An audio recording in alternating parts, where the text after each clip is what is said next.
Gaming room ready ಆದಂಗ್ಲಿಂದ ಅಮ್ಮನ ಒಂದ್ಸರಿನೂ ಕರ್ಕೊಂಡು ಹೋಗಿರಲಿಲ್ಲ, ಅದಕ್ಕೋಸ್ಕರ ಇವತ್ತು ಕರ್ಕೊ ಬಂದೆ. ಅಮ್ಮನ ರಿಯಾಕ್ಷನ್ ನೋಡೋಣ ಬನ್ನಿ. ಅಮ್ಮ ಮೇಲ್ ನೋಡು ಹೆಂಗಿದೆ ರೂಮು, ಅರಮನೆ. ಬಂದ ಫಸ್ಟಿಗೆ ರೂಮ್ ಫುಲ್ ಒಂಥರ ಇತ್ತು, ಅಲ್ಲೆಲ್ಲ ಗಲೀಜು ಮಾಡ್ಕೊಂಡಿದ್ರು, ಹಿಂದಿಯವ್ರು ಇದ್ದಿದ್ದಂತೆ. ಬೆಡ್ ಹೆಂಗಿದೆ ಅಮ್ಮ? ಮನೇಲೆಲ್ಲ ಬೇಗ ಬೇಗ ಎದ್ಬಿಡ್ತಿದ್ನಲ್ಲ, ಇದ್ರ ಮೇಲೆ ಮಲ್ಕೊಂಡ್ರೆ 10 ಗಂಟೆ ಆಗೋದೇ ಗೊತ್ತಾಗಲ್ಲ. ಬೆಳಿಗ್ಗೆ ಹೊತ್ತು ಎದಳಕ್ಕೆ ಮನಸ್ಸು ಬರಲ್ಲ. ಮಲ್ಕೋ.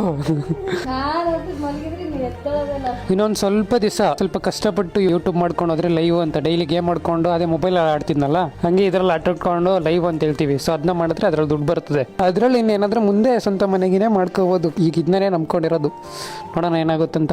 ಅಮ್ಮ ಅಂತೂ ಫುಲ್ ಹ್ಯಾಪಿ ಗುರು, ಬಿಕಾಸ್ ನಾವ್ ಇದ್ದಿದ್ದು ಯಾವ ತರ ಮನೆ ನಿಮ್ಗೆ ಗೊತ್ತು. ಸೊ ಎಸ್ಟೇಟ್ ಅಲ್ಲಿ ಹೆಂಗಿತ್ತು ರೂಮು ಅಂತ. ನಾನ್ ಬಂದ್ಬಿಟ್ಟು ಈ ರೇಂಜಿಗೆ ರೆಡಿ ಮಾಡಿದೀನಿ ರೂಮ್ ನ. ಬಟ್ ಇಲ್ಲಿ ಜಾಸ್ತಿ ಇನ್ವೆಸ್ಟ್ ಮಾಡ್ಬಿಟ್ಟು ನಾನು ಡೆಕೋರೇಷನ್ ಏನ್ ಮಾಡಿಲ್ಲ. ಎಲ್ಲ ಫ್ರೆಂಡ್ಸ್ ಎಲ್ಲ ಸೇರ್ಬಿಟ್ಟು ನಾವೆಲ್ಲರೂ ಸೇರ್ಬಿಟ್ಟು ಈ ರೂಮ್ ನ ರೆಡಿ ಮಾಡಿರೋದು. ಸೊ ನಂಗೆ ಕಮ್ಮಿ ಬಜೆಟ್ ಅಲ್ಲೇ ಆಯ್ತು. ಇವಾಗ ನನ್ನ ಟಾರ್ಗೆಟ್ ಇರೋದು ಒಂದೇ, ಲೈಫ್ ಅಲ್ಲಿ ಸಕ್ಸಸ್ ಆಗಬೇಕು. ಸೊ ಇದಕ್ಕೆ ಬೇಕಾಗಿರೋದು ನಿಮ್ ಸಪೋರ್ಟ್. ಬರೀ ದುಡ್ಡಿರೋರು ಮಾತ್ರ ಆಸೆ ಪಡ್ಬೇಕು ಅನ್ನೋದೇನಿಲ್ಲ, ನಮ್ಮಂತವ್ರು ಕೂಡ ಆಸೆ ಪಡ್ಬೋದು. ಬಟ್ ಆಸೆ ಪಡ್ತೀವಿ ಅಂದ್ರೆ ಆಸೆನ ಈಡೇರಿಸ್ಕೋಬೇಕು. ಯೂಟ್ಯೂಬ್ ಜರ್ನಿ ಸ್ಟಾರ್ಟ್ ಮಾಡೋಣ. ಲಿಂಕ್ ಬಂದ್ಬಿಟ್ಟು ಬಯೋದಲ್ಲಿದೆ, ಅದರಲ್ಲೇ ಲೈವ್ ಸ್ಟ್ರೀಮಿಂಗ್ ಎಲ್ಲ ಮಾಡೋದು. ಸ್ವಲ್ಪ ಸಪೋರ್ಟ್ ಮಾಡಿ. ಹಾಗೆ ನಮ್ಮ ಪೇಜ್ಗೆ ಯಾರಾದ್ರೂ ಹೊಸದಾಗಿ ವಿಸಿಟ್ ಕೊಟ್ಟಿದ್ರೆ ದಯವಿಟ್ಟು ಫಾಲೋ ಮಾಡ್ಕೊಳ್ಳಿ. Love you all guys, bye, take care. Next ವಿಡಿಯೋದಲ್ಲಿ ಸಿಗ್ತೀನಿ.